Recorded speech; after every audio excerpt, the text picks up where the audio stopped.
Question MCQs, ठीक है। पहला है प्राइम कॉस्ट इज, तो prime cost is total of all direct cost.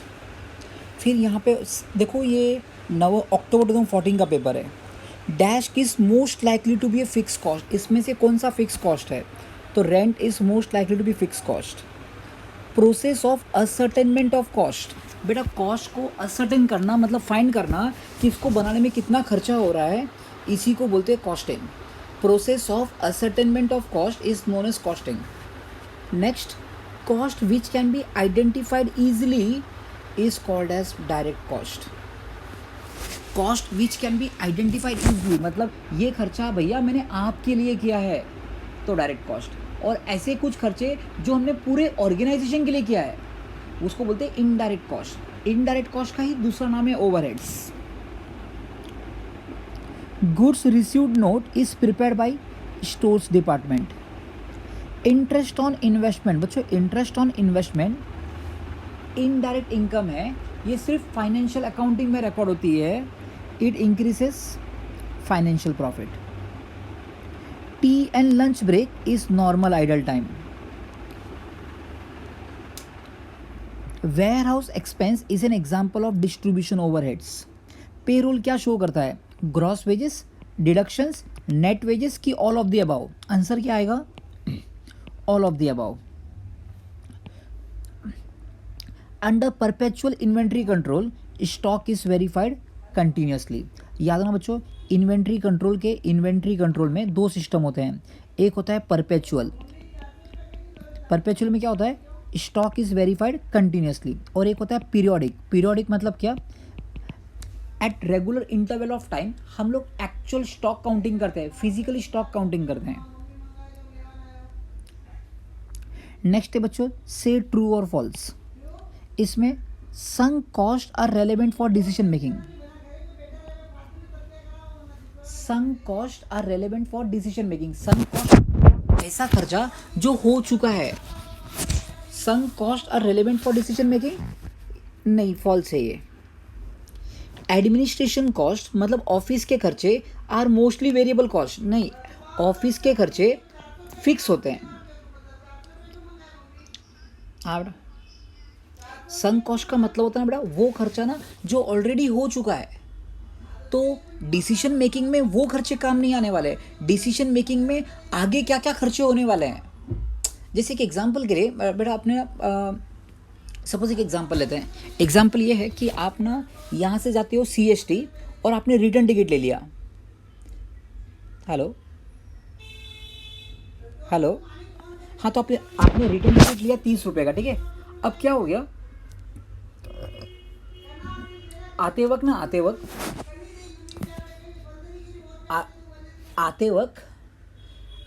आपका रिटर्न टिकट है, ठीक है। अभी आते वक्त क्या होता है, आपको टैक्सी वाला मिलता है जो आपको बोलता है मैं आपको 10 रुपीज़ में थाना छोड़ दूंगा, 10 रुपीज़ में। तो आप आओगे कि नहीं आओगे,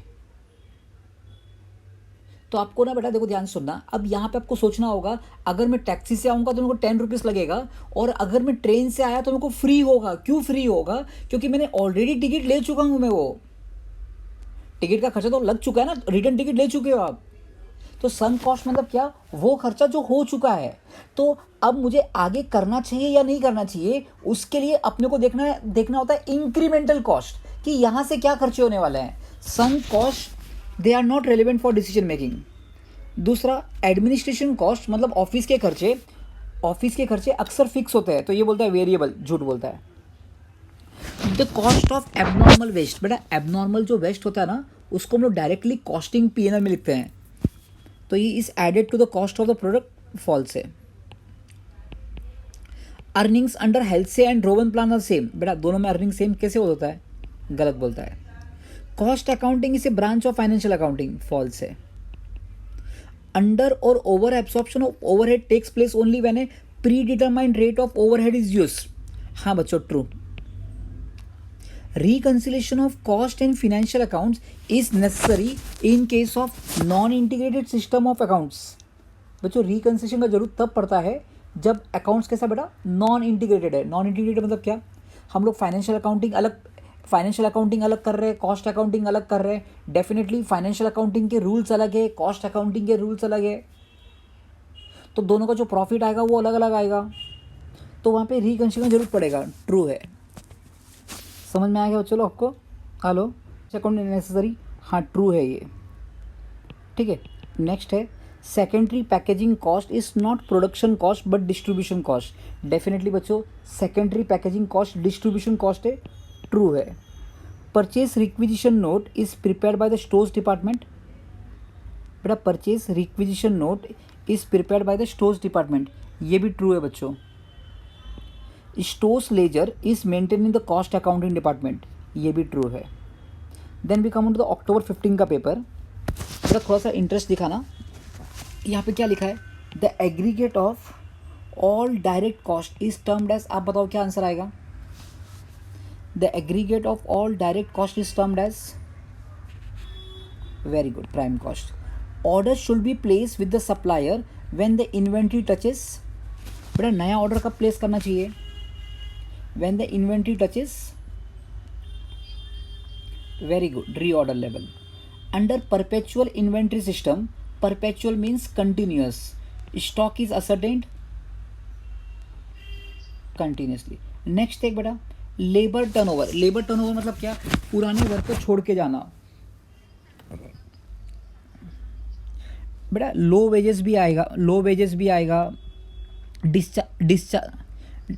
डिस्चार्ज मतलब निकाल देना वर्कर को, वर्कर को सपोज वर्कर एफिशिएंट नहीं है तो अपन निकाल देंगे, डिस्चार्ज कर देंगे इसको। डिससैटिस्फैक्शन विद द जॉब, ये सारे कारण की वजह से लेबर टर्नओवर होगा। देख लेबर टर्नओवर ना कुछ हद तक एक्सेप्टेबल है, कुछ हद तक, लेकिन अगर लेबर टर्नओवर बहुत ज़्यादा होता है ना तो there are some problems with the companies. तो labour turnover is caused by all of the above, answer क्या आएगा? All of the above. Next, idle time is paid by the employer, क्या आइडल टाइम का जो payment होता है वो employer पे करेगा? हाँ एम्प्लॉयर को पे करना पड़ेगा। Dash is not excluded while preparing cost sheet, बेटा कॉस्ट शीट बनाते वक्त ना याद रखना इसमें से किसको एक्सक्लूड नहीं करते हैं।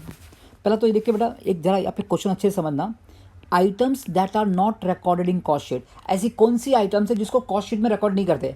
पहला ऑल इनडायरेक्ट इंक, बेटा सुनना बेटा, ऑल इनडायरेक्ट इनकम, बेटा इनकम को रिकॉर्ड नहीं करते, इनडायरेक्ट इनकम को रिकॉर्ड नहीं करते हैं, जैसे कमीशन रिसीव्ड, कोई भी इनडायरेक्ट इनकम रिकॉर्ड नहीं करते हैं। दूसरा एबनॉर्मल एक्सपेंसेस और लॉसेस, एबनॉर्मल एक्सपेंसेस और लॉसेस।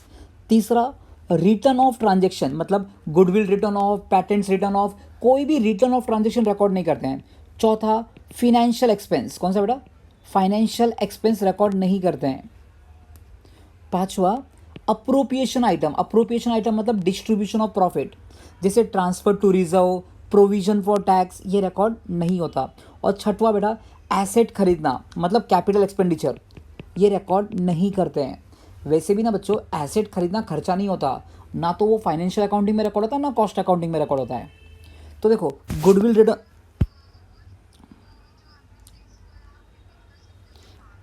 हाँ कैपिटल एक्सपेंडिचर, कैपिटल एक्सपेंडिचर मतलब एसेट खरीदना, एसेट खरीदना कभी खर्चा नहीं होता। जैसे आपने फर्नीचर खरीद लिया, फर्नीचर खरीदना कभी खर्चा नहीं होता, वो फाइनेंशियल अकाउंटिंग में भी नहीं होता, कॉस्ट अकाउंटिंग में भी नहीं होता, उसके ऊपर डेप्रीसिएशन खर्चा होता है। तो ये 6 चीज़ें हैं ना जो कॉस्ट अकाउंटिंग में रिकॉर्ड नहीं होती है। कौन सा रिपीट करता हूँ, पहले इनडायरेक्ट इनकम, दूसरा एबनॉर्मल एक्सपेंस और लॉसेस, तीसरा रिटर्न ऑफ ट्रांजेक्शन, चौथा फाइनेंशियल एक्सपेंस जैसे इंटरेस्ट ऑन लोन कुछ भी, पांचवा एप्रोप्रिएशन और छठवा capital expenditure. Financial expense, financial expense देखो प्रोविजन फॉर टैक्सेशन रिकॉर्ड नहीं होता, गुडविल रिटर्न ऑफ रिकॉर्ड नहीं होता, इंटरेस्ट ऑन कैपिटल रिकॉर्ड नहीं होगा, तो क्या रिकॉर्ड होगा? Property tax on office building. अच्छा, when overheads recovered in costing, बेटा मान लीजिए overheads recovered in costing, suppose costing में ना, कॉस्टिंग में हमने ओवरहेड्स लिखा 100 रुपया और is more than actual overheads, बेटा एक्चुअल ओवरहेड्स रिकॉर्ड होता है फाइनेंशियल अकाउंटिंग में। मान लीजिए एक्चुअल ओवरहेड्स 80 रुपीज़ हुआ, एक्चुअल खर्चा कितना हुआ 80, जबकि हमने कॉस्टिंग में लिखा 100, तो इसको क्या बोलेंगे? ओवर एब्जॉर्प्शन बोलोगे कि अंडर एब्जॉर्प्शन बोलोगे? इसको बोलेंगे ओवर एब्जॉर्प्शन। मतलब हमने ना कॉस्ट अकाउंटिंग में ज़्यादा एब्जॉर्ब कर लिया। तो आंसर कौन सा आएगा इसका? आंसर कौन सा आएगा बेटा? ओवर एब्जॉर्प्शन, मतलब ऑप्शन बी आएगा। ठीक है। अच्छा, डॉक चार्जेस इसे डायरेक्ट कॉस्ट। डॉक चार्जेस क्या होगा बेटा? Direct cost. डॉक चार्जेस का मतलब होता है बेटा, जब भी हम लोग बाहर गाँव से गुड्स खरीदते हैं ना, तो समुंदर के सी पोर्ट के यहाँ पे डॉक यार्ड होता है, जिसको डॉक चार्जेस बोलते हैं। डॉक यार्ड होता है, डॉक यार्ड। वहाँ पे ना बेटा ये गुड्स खरीदने के खर्चे हैं, बाइंग एक्सपेंस है। पता है बेटा, अपन जब RMC बनाया था, रॉ मटेरियल्स कंज्यूम्ड, तो रॉ मटेरियल्स कंज्यूम का फॉर्मूला क्या था? Opening stock of raw material plus purchase of raw materials plus buying expense. Buying expense मतलब क्या? रॉ मटेरियल्स को खरीदने में जो खर्चे हुए वो। अच्छा बेटा बताइए, over valuation of closing stock in cost accounts. पहला ये बताइए, क्लोजिंग स्टॉक को हम लोग देखते कैसे हैं? अगर आपको याद हो 11th-12th में हमने ना फाइनल अकाउंट्स में क्लोजिंग स्टॉक को लिखा करते थे ट्रेडिंग अकाउंट की क्रेडिट साइड में। क्लोजिंग स्टॉक को कहा लिखते थे ट्रेडिंग अकाउंट की क्रेडिट साइड में, मतलब उसको इनकम जैसा देखते हैं, इनकम जैसा। तो अगर आप ओवर वैल्यूएशन मतलब क्या? ज़्यादा वैल्यू किया।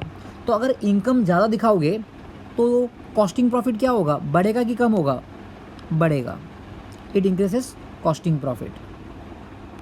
ठीक है, समझा क्या बच्चों? अभी ट्रू और फॉल्स देख बेटा। ट्रू और फॉल्स में क्या होता है? एक ना बेटा, एक होता है ABC एनालिसिस। बेटा ABC एनालिसिस में क्या होता है? हम लोग के गोडाउन में हम लोग के स्टोर्स डिपार्टमेंट में जो भी मटेरियल्स पड़ा हुआ है उसको हम लोग 3 ग्रुप में बांटते हैं। 3 ग्रुप में, group A, group B, group C।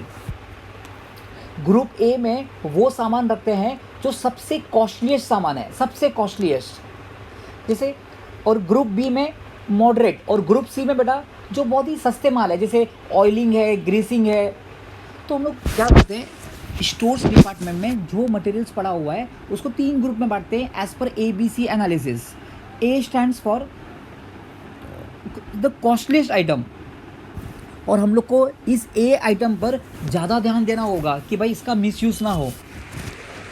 तो से ट्रू और false, in ABC analysis A class items are costliest. A class items are costliest. True है कि फॉल्स है? ये ट्रू है। दूसरा, economic order quantity can be reorder quantity. बच्चों, economic order quantity can be reorder quantity but not vice versa. ये भी true है बेटा। इकोनॉमिक ऑर्डर क्वांटिटी हमको, इकोनॉमिक ऑर्डर क्वांटिटी बेटा, एक कल एग्जाम में आने का बहुत चांस रहता है इसका। ये ना बेटा एक आदमी था प्रोफेसर विल्सन करके, इसने एक फॉर्मूला बनाया था प्रोफेसर विल्सन करके। ये ना ये हमको ये बोलता है कि जब आप सामान खरीदने जाते हो तो एक टाइम पे कितना सामान खरीदना चाहिए। वो बोलता है इतना सामान खरीदना चाहिए जहाँ पे आपका ऑर्डरिंग कॉस्ट और कैरिंग कॉस्ट सेम हो। आपको इतना सामान खरीदना चाहिए एट तुम्हारा टोटल ऑर्डरिंग कॉस्ट और टोटल कैरिंग कॉस्ट सेम होना चाहिए। तो यहाँ पे क्या बोलता है, economic order quantity can be reorder quantity. True है, but not vice versa. Vice versa मतलब क्या? हर reorder quantity economic order quantity नहीं होगा, लेकिन हर economic order quantity reorder quantity है। ये ट्रू है। समझा क्या बच्चों लोग? ओके, फिर तीसरा क्या बच्चों, over time increases labour cost. Definitely बेटा ओवर टाइम से लेबर कॉस्ट बढ़ जाएगा। ट्रू है। Preliminary expenses return of appear only in financial accounts. हाँ, हमको मालूम है बेटा, प्रीलिमिनरी एक्सपेंस रिटर्न ऑफ खाली फाइनेंशियल अकाउंटिंग में रिकॉर्ड होता है, कॉस्ट अकाउंटिंग में रिकॉर्ड नहीं होता। ये भी ट्रू है। Primary packaging charges is an example of selling and distribution overheads. नहीं बच्चों, प्राइमरी पैकेजिंग चार्जेस नहीं, secondary packing charges is an example of selling and distribution overheads. तो ये फॉल्स है। Over absorption of overheads. बेटा over absorption का मतलब होता है कि आपने कॉस्ट अकाउंटिंग में खर्चे को ज़्यादा रिकॉर्ड किया। अगर खर्चे को ज़्यादा रिकॉर्ड किया तो क्या इससे कॉस्टिंग प्रॉफिट बढ़ेगा क्या? बेटा खर्चे को ज़्यादा रिकॉर्ड करोगे तो कॉस्टिंग प्रॉफिट कम होगा। हाँ, फिर नेक्स्ट है बेटा, 7th वाला दिख नहीं रहा है बेटा पढ़ने को, तो जब पढ़ना 7th वाला क्या लिखा है। हाँ, 7 नहीं, वो 8 थे बेटा वो।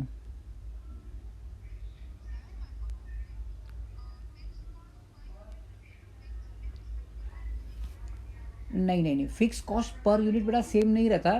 फिक्स कॉस्ट टोटलिटी में सेम रहता है। टोटलिटी मतलब क्या, जैसे मान लीजिए मेरे फैक्ट्री का रेंट है 10,000, तो मैं ना फैक्ट्री में कितना भी यूनिट बनाऊंगा ना, कितना भी यूनिट बनाऊंगा, 1,000 बनाया तो भी मेरे को रेंट 10,000 भरना है। अगर मैंने फैक्ट्री में 2,000 यूनिट बनाए तो भी मेरे को रेंट सेम पे करना है। तो फैक्ट्री फिक्स कॉस्ट टोटलिटी में सेम रहता है और variable cost per unit same रहता है। Variable cost per unit same रहता है। ठीक है, तो फॉल्स है वो। एक देख 8th 1 क्या लिखा है, strikes and lockout is abnormal idle time. हाँ बच्चों, स्ट्राइक और लॉकआउट एबनॉर्मल आइडल टाइम है। ड्राइंग ऑफिस सैलरी, मैंने कहा था ड्राइंग ना, ड्राइंग कहाँ पे होता है, फैक्ट्री में। हाँ हाँ, variable cost per unit same रहता है। आपको एक एग्जांपल दूँ क्या इसके लिए, चलिए एक एग्जांपल लेते हैं। ठीक है बेटा, एग्जांपल ये है, मान लीजिए ना मैं आप लोग को ना पिकनिक लेके जा रहा हूँ। ठीक है, इमेजिन कर मैं आप लोग को पिकनिक लेके जा रहा हूँ। तो मैंने क्या किया बेटा, एक बस बुक किया, प्लीज़ सुना, एक बस बुक किया इमेजिका के लिए। और इसका ना बस वाले ने बोला है कि 15,000 लगेगा बस का कॉस्ट। अब ये जो बस का जो खर्चा ना, बस का खर्चा ये फिक्स कॉस्ट है। अभी उस बस में 5 बच्चे बैठेंगे तो भी मुझे 15,000 देना है, 10 बच्चे बैठेंगे तो भी मुझे 15,000 देना है। चलो एक काम करते हैं, इसको थोड़ा चेंज करके 10,000 कर देता हूँ। मान लीजिए बस का खर्चा आ रहा है 10,000। बस का खर्चा कितना आ रहा है, 10,000।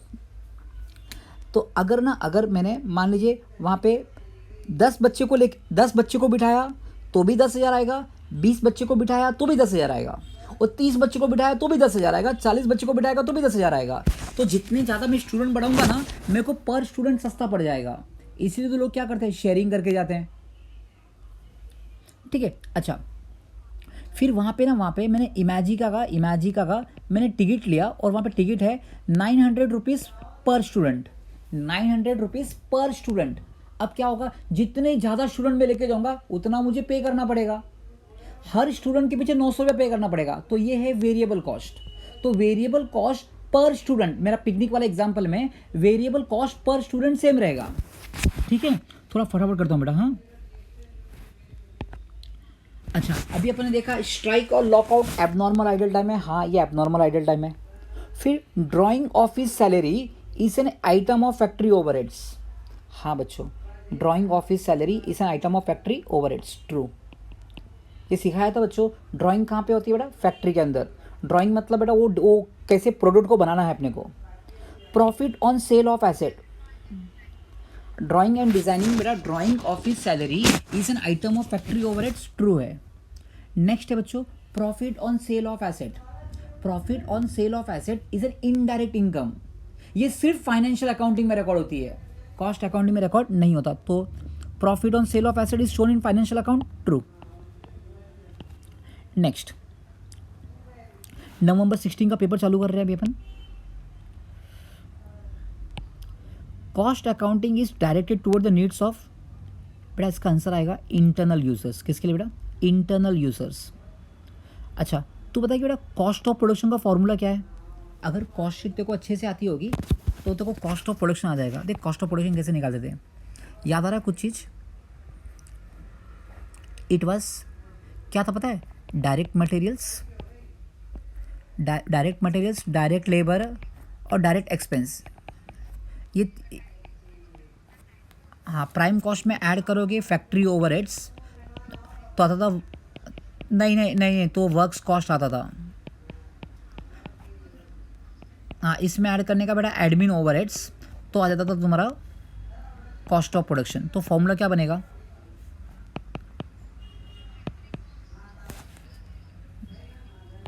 तो फर्स्ट वाला ऑप्शन। ठीक है, next, variable cost increases in total due to, बेटा वेरिएबल कॉस्ट टोटल में कब बढ़ेगा, जब नंबर ऑफ यूनिट्स बढ़ेगा। तो increase in volume of production, increase in profit, increase बेटा increase in volume of production, increase in volume of production. बेटा जितना ज़्यादा का प्रोडक्शन करोगे उतना ज़्यादा वेरिएबल कॉस्ट बढ़ेगा, ठीक है। अच्छा, नेक्स्ट वाला बताओ क्या आएगा, नेक्स्ट क्या आएगा बेटा, tenders and quotations are usually based on, बेटा जब भी हम लोग कोटेशन किसी को देते हैं, कोटेशन या टेंडर फाइल करते हैं, तो बेटा are usually based on previous periods cost adjusted for future cost forecast. जब भी हम लोग किसी को कोटेशन देते हैं बेटा, तो कोटेशन कौन से बेस पे देते हैं, previous period cost adjusted for future forecast. अभी नेक्स्ट तू बता, labour turnover is caused bye dissatisfaction with job, low wages, discharge, all of the above. Very good.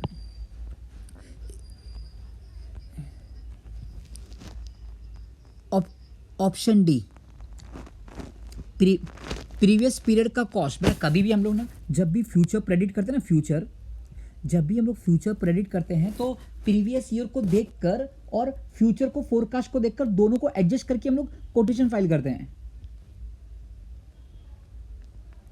Next है बेटा, stores department issues material to the production department. कब क्या होता है बेटा, एक फैक्ट्री के अंदर ना, जैसे एक फैक्ट्री है उसके अंदर एक प्रोडक्शन डिपार्टमेंट है। बेटा मान लेते हैं किचन, अपने घर पे कैसे है, एक किचन है और अपने घर पे एक स्टोर रूम है जिसमें अपन सब ये रखे हुए हैं, शक्कर वक्कर सब कुछ। तो किचन में कुछ भी सामान चाहिए रहेगा, कहाँ से लाओगे, स्टोर्स डिपार्टमेंट से लेके आओगे। तो stores department issues material to the production department. क्या होता है बच्चों, जब प्रोडक्शन, एक होता है प्रोडक्शन डिपार्टमेंट, तो प्रोडक्शन डिपार्टमेंट को जब भी रॉ मटेरियल चाहिए रहेगा ना, वो स्टोर्स डिपार्टमेंट को एक नोट भेजेगा जिसको बोलते हैं मटेरियल रिक्विजिशन नोट। क्या भेजता है,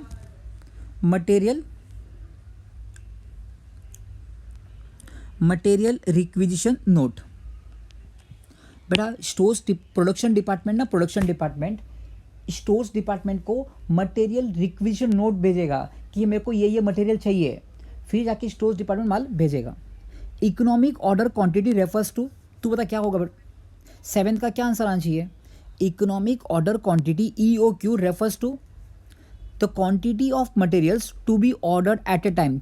एक बार जब भी आप ऑर्डर करने जाओ ना, तो एक साथ में कितना सामान लेकर आओगे। इकोनॉमिक ऑर्डर क्वांटिटी मतलब how much quantity should you buy at one time. एक बार जब खरीदने जाओ ना, तो कितना खरीद लोगे, ठीक है। तो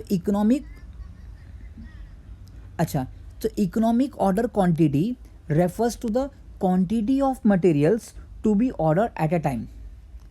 अच्छा, time booking, can you see me, time booking का मतलब क्या हो गया, time booking means time spend by workers on their job. बेटा वर्कर्स ने कितना टाइम स्पेंड किया जॉब के ऊपर। Now appropriate basis of apportionment of material handling charges. बेटा ये अपन ने डिस्ट्रीब्यूशन ऑफ ओवरहेड्स में क्या था, appropriate basis of apportionment of material handling charges is क्या बच्चों, material consumed, material in opening stock, material in WIP, material in closing stock. क्या answer सकता है आपको बेटा, मटेरियल हैंडलिंग चार्जेस को बेटा कैसे बांटने का, बेस्ड ऑन मटेरियल कंज्यूम्ड। और ये अपन ने क्या था, warehouse expense is an example of distribution overheads, ठीक है। नेक्स्ट है बच्चों, cost accounting is use only in manufacturing industry. False ना बेटा, हेलो, थोड़ा हाँ बोला कर। नेक्स्ट है हाई लेबर टर्नओवर रेट। बेटा हाई लेबर टर्नओवर रेट मतलब क्या, कि उस कंपनी में बहुत सारे वर्कर छोड़ के जा रहे हैं और नए वर्कर आ रहे हैं। अच्छा बात है कि बुरा बात है, बड़ा बुरी बात है। वर्कर लोग छोड़ के जा रहे हैं बार बार, मतलब कुछ ना कुछ गड़बड़ है वहाँ पे वर्कर सेटिस्फाइड नहीं है उस कंपनी से। सो हाई लेबर टर्नओवर रेट बुरी बात है बच्चों। हाई लेबर टर्न,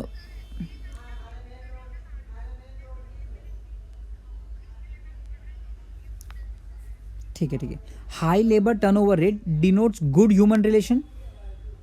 ट्रू की फॉल्स, फॉल्स है। अभी आगे तू बता, अंडर एब्जॉर्प्शन ऑफ ओवरहेड्स। बेटा अंडर एब्जॉर्प्शन ऑफ ओवरहेड्स मतलब क्या? ओवरहेड्स का मतलब होता है इनडायरेक्ट कॉस्ट। आपने इनडायरेक्ट कॉस्ट कम रिकॉर्ड किया। अरे इनडायरेक्ट कॉस्ट कम रिकॉर्ड करोगे तो आपका प्रॉफिट बढ़ेगा कि कम होगा? खर्चे कम रिकॉर्ड करोगे तो प्रॉफिट बढ़ेगा कि कम होगा? तो ये यहाँ पे क्या लिखा हुआ है? डिक्रीजेस लिखा है ना। तो यहाँ पे लिखा है डिक्रीजेस, तो फॉल्स होगा कि ट्रू होगा? फॉल्स। ठीक है। Conversion cost is equal to direct wages plus factory overheads. बेटा फोर्थ वन देखिए बेटा क्या लिखा है, conversion cost is equal to direct wages plus factory overheads. True है बच्चों, इसको कन्वर्जन कॉस्ट बोलते हैं। Bin card is same as stores ledger.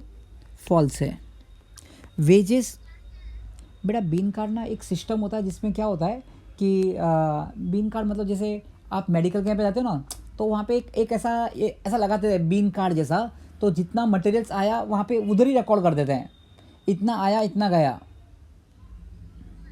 नहीं, स्टोर्स लेजर सेम है, स्टोर्स लेजर नहीं है। फॉल्स है। Wages are paid for idle time. Yes बच्चों, आइडल टाइम के लिए भी वेजेस तो पे करना पड़ेगा। Stores ledger is maintain by the stores department. Stores ledger नहीं, स्टोर्स लेजर कौन मेंटेन करेगा बेटा? अपना जो अकाउंटिंग डिपार्टमेंट होगा वो करेगा ना। फॉल्स है। फिर overheads are first charge to the department where they are incurred. True बच्चों, overheads are first charge to the department where they are incurred, जहाँ पे इंकर हुआ वहाँ पे। Transfer to general reserve. बेटा जनरल रिजर्व में ट्रांसफर करना ये अप्रोप्रिएशन ऑफ प्रॉफिट है। ये सिर्फ फाइनेंशियल अकाउंटिंग में रिकॉर्ड होता है, कॉस्ट अकाउंटिंग में रिकॉर्ड नहीं होता, तो ये झूठ बोल रहा है। Power is a machine expense. बेटा जब मशीन जब भी रन होती है तो मशीन क्या करती है? इलेक्ट्रिसिटी कंज्यूम करती है, यूनिट्स कंज्यूम करती है, तो उससे खर्चा आता है, उसको बोलते हैं पावर। तो power is a machine expense. हाँ, ये जो खर्चा है वो मशीन का खर्चा है। ट्रू है बच्चों, जब मशीन रन होगी बेटा तो इलेक्ट्रिसिटी कंज्यूम करेगी ना, है ना। तो power is a machine expense. True. Next आ गया बच्चों नवंबर 17 का पेपर। अब देखो यहाँ पे क्या लिखा है, the purpose of inventory control. बेटा इन्वेंट्री कंट्रोल का पर्पस क्या है कि भैया मेरे स्टोर्स में ना इन्वेंट्री ना तो बहुत कम हो ना बहुत ज़्यादा हो, क्योंकि अगर इन्वेंट्री कम होगा तो प्रोडक्शन रुक जाएगा। तो यहाँ पे लिखा है to control flow of raw material, to control invention, to maintain optimum level of inventory, none of this. तो क्या ऑप्शन राइट लगता है बेटा? इन्वेंट्री कंट्रोल का मेन पर्पस क्या है? इन्वेंट्री कंट्रोल का मेन पर्पस क्या है?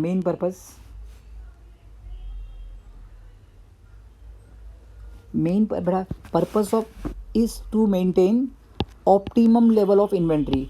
बेटा हमारे पास इतनी इन्वेंट्री रहे, ना तो बहुत कम होना चाहिए ना तो बहुत ज़्यादा होना चाहिए, क्योंकि दोनों के अपने नुकसान हैं। Next, when the actual overhead. बेटा याद हो ना, एक्चुअल ओवरहेड ना हम लोग रिकॉर्ड करते हैं फाइनेंशियल अकाउंटिंग में, और एब्जॉर्ब्ड ओवरहेड रिकॉर्ड करते हैं कॉस्ट अकाउंटिंग में। सपोज फाइनेंशियल अकाउंटिंग में रिकॉर्ड हुआ 100, कॉस्ट अकाउंटिंग में रिकॉर्ड हुआ 80, तो कॉस्ट अकाउंटिंग में कम रिकॉर्ड हुआ ना, कॉस्ट अकाउंटिंग में कम रिकॉर्ड हुआ, इसको बोलेंगे अंडर एब्जॉर्प्शन। उसको क्या बोलेंगे बेटा? Under absorption. Next, interest on investment. बच्चों पता है हम लोग को interest on investment indirect income है। कौन सी इनकम? हाँ, फाइनेंशियल प्रॉफिट, बराबर है।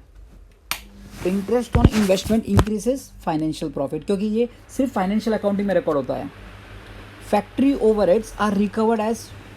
बेटा फैक्ट्री ओवरहेड्स ना उसको मेन करके ना बेटा, फैक्ट्री ओवरहेड्स का कनेक्शन होता है डायरेक्ट वेजेस के साथ में। किसके साथ में? मेन जो होता है बेटा होता है डायरेक्ट वेजेस के साथ में। दूसरा बेटा percentage of cost of production, percentage of sales, तीनों हो सकते। Factory overheads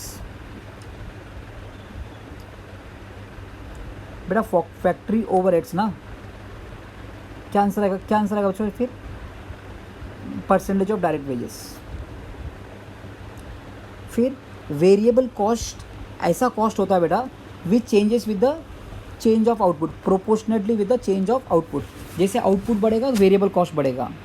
indirect cost are also known as, तू बता क्या आंसर आएगा? Indirect cost are also known as, very good. Labour turnover is measured by, बेटा लेबर टर्नओवर को measure करने का 3 मेथड है। एक है रिप्लेसमेंट मेथड, दूसरा है सप्रेशन मेथड, तीसरा है फ्लक्स मेथड। लेबर टर्नओवर को बेटा मेजर करने का 3 मेथड है, replacement method, suppression method, flux method. Answer आएगा ऑल ऑफ द अबव। फिर deductions allowed as per payment of wages act includes, कौन सा डिडक्शन बेटा लेस करने मिलता है? House rent, PF deduction, income tax, all of the above. क्या लगता है आंसर? आंसर आएगा बेटा all of the above. Under perpetual inventory system stock is ascertained, perpetual मतलब continuously. Payment to other parties, बेटा हम लोग जो पेमेंट करते हैं ना बेटा उसको बोलते हैं आउट ऑफ पॉकेट कॉस्ट। क्या बोलते हैं? Out of pocket cost. Now से ट्रू और फॉल्स। कैरेज इनवर्ड, बेटा पता है कैरेज इनवर्ड हम लोग कहाँ पे लिखते हैं? कैरेज इनवर्ड हम लोग कहाँ लिखते हैं पता है आपको? हम लोग लिखते हैं बेटा cost of raw materials consume, raw RMC में लिखते हैं। तो बेटा आरएमसी जो होता है ना वो डायरेक्ट, वो क्या होता है बेटा? वो बेटा डायरेक्ट कॉस्ट होता है। तो कैरेज, ये फॉल्स है। Carriage inward is an overheads, नहीं बच्चों कैरेज इनवर्ड ओवरहेड्स नहीं है। समझा क्या बोला? अच्छा दूसरा बच्चों एबनॉर्मल आइडल टाइम वेजेस, बेटा एबनॉर्मल जो एबनॉर्मल होता है ना एबनॉर्मल, उसको हम लोग डायरेक्टली कॉस्टिंग पीएनएल में लिखते हैं। कहाँ लिखते हैं बेटा? कॉस्टिंग पीएनएल में। तो abnormal idle time wages are included in the cost of production, गलत है ये। The term allocation and apportionment have the same meaning in costing, नहीं बच्चों थोड़ा सा फर्क होता है बेटा एलोकेशन और अपोर्शनमेंट में। फिर चौथा है बेटा financial account gives product wise breakup of profit and loss, ये फाइनेंशियल अकाउंटिंग नहीं दिखाता, ये कॉस्ट अकाउंटिंग दिखाता है, तो ये भी फॉल्स है। Cost accounting is a branch of financial accounting, ये भी फॉल्स है। Stores ledger is maintain in the cost accounting department, ये ट्रू है। Stores ledger is maintain in the cost accounting department. फिर purchase requisition note is prepared by the stores department, हाँ बच्चों ये true है। Reconciliation of cost and financial account is necessary in case of non-integrated system of accounting, हाँ बच्चों यहाँ पे बेटा रिकन्सिलेशन का ज़रूरत है अपने को, क्योंकि नॉन इंटीग्रेटेड सिस्टम में हम लोग कॉस्ट अकाउंटिंग अलग बनाते हैं, फाइनेंशियल अकाउंटिंग अलग बनाते हैं। जब अलग अलग बनाएंगे तो दोनों के प्रॉफिट अलग अलग आएंगे। नेक्स्ट, अंडर और over absorption of overheads takes place only when predetermined rate of overhead is use, true है। नेक्स्ट बच्चों total cost is equal to prime cost plus all indirect cost ना, ये भी true है। समझा बच्चों? अभी नवंबर 18 का पेपर देख ले एक बार। Dash is the portion of total cost which can not be identified and direct to the production cost, तू आंसर बता क्या आएगा? Dash is the portion of total cost which can not be identified, answer आएगा indirect cost. नहीं indirect cost, हाँ indirect cost, क्योंकि देख बेटा अगर अपन आइडेंटिफाई कर सकते ना कि ये खर्चा तेरे लिए किया है मैंने, तो डायरेक्ट कॉस्ट। अगर आप आइडेंटिफाई नहीं कर पा रहे हो तो वो इनडायरेक्ट कॉस्ट है। फिर बेटा गोल्ड इन ज्वेलरी, सपोज ना बेटा तेरे को गले का हार बनाना है, तो gold is a example of, gold in jewellery is the example of basic raw material, कौन सा बेसिक रॉ। फिर नेक्स्ट है the method which does not differentiate between efficient and inefficient worker is, हाँ टाइम रेट, क्योंकि time rate में ना बच्चों आपको पेमेंट मिलता है ऑन नंबर ऑफ आवर्स। तो अगर आपको 1 घंटे का पगार 10 रुपया है और आपने आज दिन भर में 8 घंटा बेटा फैक्ट्री में थे, तो आपको 80 रुपये मिल जाएगा। आप कितना भी यूनिट्स बनाओ, काम करो मत करो, आपको बेटा घंटे के हिसाब से पेमेंट मिल रहा है। समझा क्या? ओके नेक्स्ट है after receiving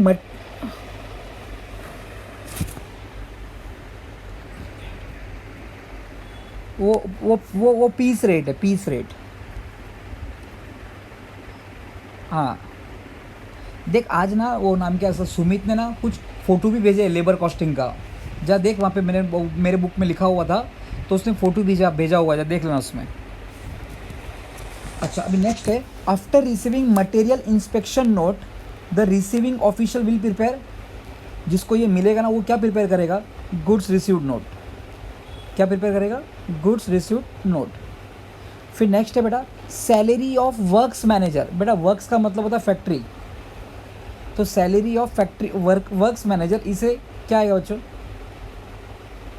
salary of works manager क्या आएगा, हाँ फैक्ट्री ओवरहेड्स, बराबर। The statutory provision regarding deduction from payroll. बेटा पेरोल से क्या क्या लेस करने को मिलता है, TDS, professional tax, provident fund और all of the above. Answer क्या आएगा बेटा, ऑल ऑफ द अबव। ठीक है। नेक्स्ट है under time rate system the wages is equal to, तू ही बता क्या आंसर आएगा।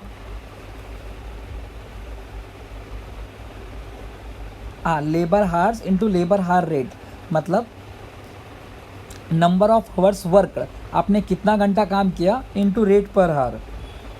हॉलीडे पे इज अपोर्शन, बेटा अपोर्शन मतलब बांटना, on the basis of direct wages.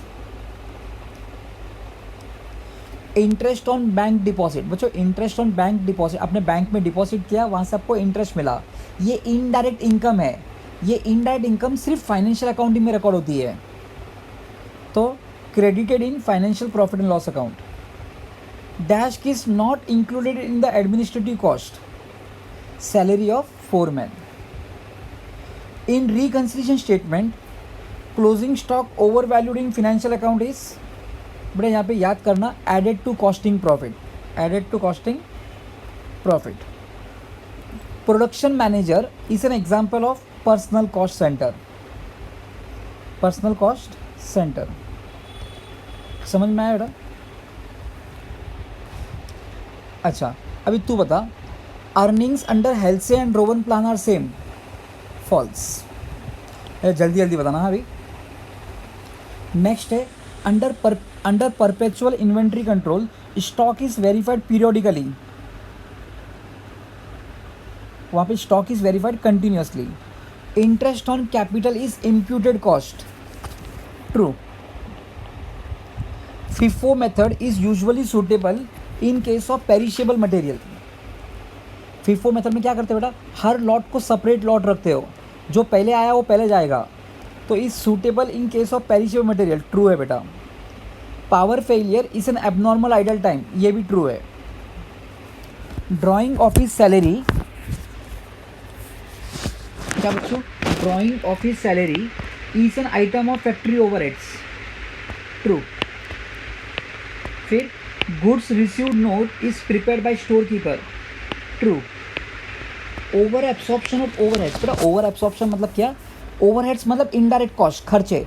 अगर खर्चा ज़्यादा रिकॉर्ड करोगे तो प्रॉफिट कम आना चाहिए, ये लिखता है इंक्रीजेस कॉस्टिंग प्रॉफिट, फॉल्स है। Transfer to general reserve is an item of cost accounts, transfer to general reserve, बेटा हम लोग कोई भी रिजर्व ट्रांसफ़र नहीं करते कॉस्ट अकाउंटिंग में, तो ये फॉल्स है बेटा। Bin card is same as stores ledger, false है। Loss on sale of fix asset is included in cost, बच्चों loss on sale of fix asset ये हम लोग कॉस्ट अकाउंटिंग में रिकॉर्ड नहीं करते हैं, इज इंक्लूडेड इन कॉस्ट, तो फॉल्स है ये, समझा बच्चों।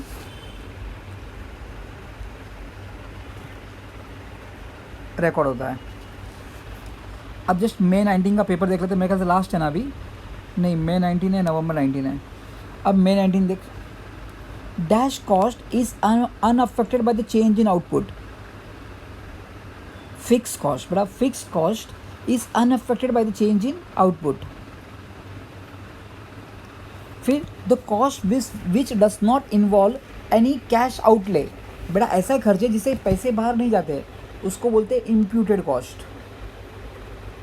ए return request to a supplier for specified goods at an agreed upon price is called as, a return request to a supplier for specified good at an agreed upon price is called as purchase order. क्या बेटा? Order should be place with the supplier when the inventory touches reorder level.